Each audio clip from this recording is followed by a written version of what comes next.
कभी कभी भूख सिर्फ पेट की नहीं होती। कभी कभी इंसान को सिर्फ खाना नहीं चाहिए होता, उसे चाहिए एक थाली ममता की।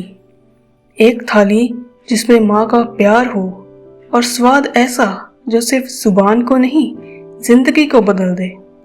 आज मैं आपको मिलवाऊंगी राजमा चावल वाली अम्मा से। एक ऐसी अम्मा जिनके हाथों का खाना एक भूखे अनाथ बच्चे की किस्मत बदल गया। बहुत समय पहले की बात है, जब शहर छोटे होते थे लेकिन लोग बड़े दिल वाले होते थे और मिट्टी की खुशबू बारिश की हर बूंद के साथ आती थी। ऐसा ही एक गांव था नमूनापुर। नमूनापुर हरियाली से भरा हुआ गांव था। इसी गांव के एक कोने में एक झोपड़ी में रहती थी 65 साल की सावित्री अम्मा। सफेद बाल, कानों में पुरानी चांदी की बालियां और होठों पर एक मीठी सी मुस्कान। उन्हें सब प्यार से राजमा चावल वाली अम्मा कहते थे। उनके हाथों में जो जादू था, एक ऐसा स्वाद जो सिर्फ जीभ को नहीं, दिल को भी तृप्त कर देता था। उनकी रसोई से उठती खुशबू सारे गांव को खींच लाती थी। हर सुबह अम्मा 4 बजे उठती, चूल्हा जलाती, मिट्टी की हांडी में भिगोए हुए राजमा डालती। पानी में उबाल के साथ अम्मा अपनी आत्मा घोल देती थी। स्वाद तब आता है जब खाना दिल से बनाओ। वो हर बच्चे को यही सिखाती। एक दिन गांव के बाहर झाड़ियों के पास एक छोटा लड़का बैठा था। उसका नाम था राजू। वो करीब 10 साल का था। उसकी आंखों में भूख, चेहरे पर धूल और मन में खालीपन साफ झलक रहा था। उसके माँ बाप का कोई अता पता नहीं था। वो बस जिंदा था, दिन काट रहा था, कैसे भी अपना पेट भर रहा था। लेकिन उस दिन उसकी हालत बहुत खराब थी। 2 दिन से उसने कुछ नहीं खाया था। जब पेट में चूहे नहीं, शेर दौड़ने लगे, तब इंसान शर्म छोड़ देता है। राजू कांपते पैरों से अम्मा की झोपड़ी तक पहुंचा।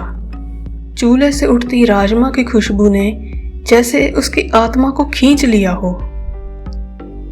तभी अचानक अम्मा की नजर उस पर पड़ी और अम्मा ने उससे पूछा, अरे ओ बबुआ, तू कब से भूखा है रे? राजू कुछ बोल नहीं सका, सिर्फ उसके आंसू बहते रहे। अम्मा ने तभी पत्तल में गर्मा गर्म राजमा चावल परोसे, उस पर 1 चम्मच घी डाला और साथ में एक गुलाब का अचार भी डाला। जब राजू ने पहला निवाला खाया, वो उसके गले से उतरा तो उसकी आंखों में सैलाब आ गया। वो सिर्फ राजमा चावल नहीं थे, वो ममता थी, जीवन था। उस दिन के बाद राजू रोज अम्मा के पास आने लगा। कभी वह नदी से पानी भर कर लाता, कभी जंगल से लकड़ियां काट कर लाता, तो कभी बर्तन धोता। अम्मा ने उसे सिर्फ खाना ही नहीं दिया था, बल्कि सम्मान भी दिया था। धीरे धीरे राजू ने अम्मा से राजमा बनाना सीखा। एक दिन अम्मा ने राजू से कहा, बेटा, राजमा पकाना तो आसान है, लेकिन उसे दिल से पकाना एक कला है। उन्होंने राजू को सिखाया कि राजमा को कितनी देर तक भिगोना है, कौन सा मसाला कब डालना है, और सबसे ज़रूरी बात, हर दाने में दुआ ज़रूर डालनी है। एक शाम राजू ने पूछा, अम्मा, अगर हम इस राजमा को और लोगों तक पहुंचाए तो? अम्मा मुस्कुराई और बोली, अरे, तू कह रहा है कि अब मैं बाजार में ठेला लगाऊं? राजू ने बोला, नहीं नहीं अम्मा, तुम नहीं, हम दोनों, एक चलती ठेली, और ठेली का नाम होगा अम्मा के राजमा चावल। अम्मा हंसते हुए बोली, पगला है रे तू। मगर उसी रात अम्मा ने अपने सपने में देखा एक चमकता हुआ ठेला जिसके पास भूखे लोग कतार में खड़े थे और वह उन्हें राजमा चावल परोस रही थी। सुबह उठकर उन्होंने फैसला कर लिया कि अब वो ठेला लगाएंगी। राजू और गांव के कुछ लोगों ने मिलकर एक पुराना ठेला तैयार किया। उस पर रंग किया गया और सबसे ऊपर लिखा गया अम्मा के राजमा चावल। राजू रोज सुबह ठेला खींचकर पास के कस्बे की बस स्टैंड पर ले जाता। लोगों को 20 रुपए में मिलती थी एक प्लेट गर्मा गर्म राजमा, घीदार चावल और एक छोटा गुलाब का अचार। पहले दिन ही 25 प्लेटें बिक गई, दूसरे दिन 40। ऐसे ही उनका काम बहुत आगे बढ़ गया। फिर एक दिन एक यूट्यूबर आया, देसी टेस्ट व्लॉगर। उसने एक वीडियो बनाया, राजमा चावल वाली अम्मा, गांव की ममता, शहर में स्वाद। वो वीडियो बहुत वायरल हो गया। एक हफ्ते में ठेले पर लाइन लगने लगी। लेकिन हर जगह जहां भी सफलता जाती है वहां ईर्ष्या पीछा करती ही है। उसी कस्बे में एक भोलू हलवाई रहता था। वो अपने छोले भटूरे के लिए बहुत मशहूर था, लेकिन अम्मा के राजमा चावल ने उसका धंधा ठप कर दिया। इस बात से भोलू बहुत गुस्से में था और उसने फैसला कर लिया कि अब वो भी राजमा चावल बेचेगा। उसने एक बड़ा बोर्ड बनवाया और अपनी दुकान पर लगा दिया और उस पर लिखा, असली राजमा चावल भोलू हलवाई के पास।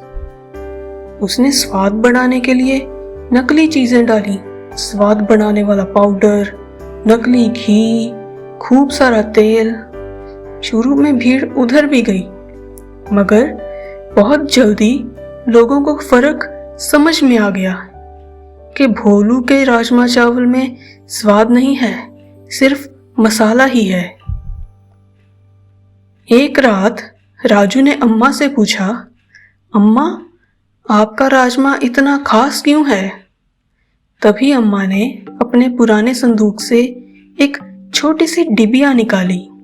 उसमें था एक सूखा गुलाबी फूल। अम्मा ने बताया कि ये तब की बात है जब वो एक मंदिर में बर्फबारी के कारण फंस गई थी और तभी एक साधु ने उन्हें ये फूल दिया था और कहा था कि अगर इसे अपने मसाले के साथ डालो और अगर दिल साफ होगा तो इसका असर जादू जैसा होगा। राजू उस फूल को देखकर हैरान हो गया।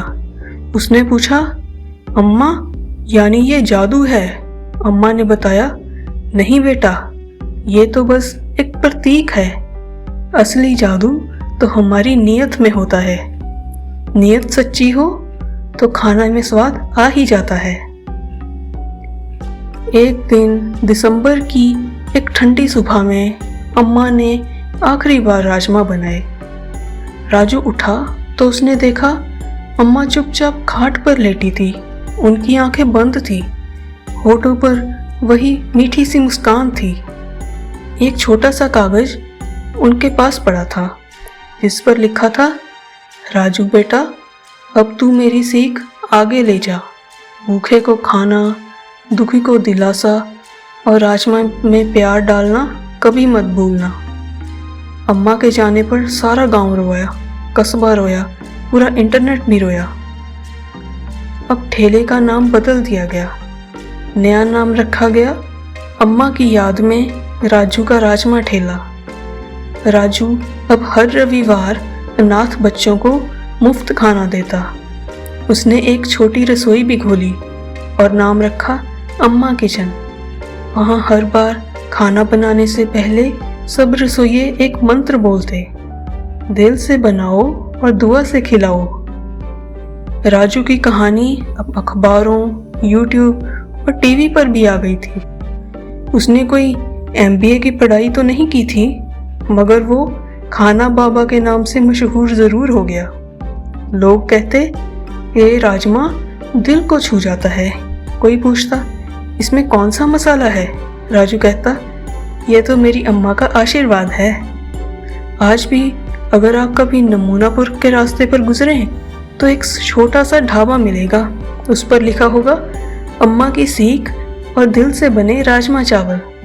अगर आपकी किस्मत में होगा तो राजू खुद थाली परोसेगा और हर एक निवाले में आपको मिलेगी भूख की तृप्ति, माँ की ममता और इंसानियत का स्वाद।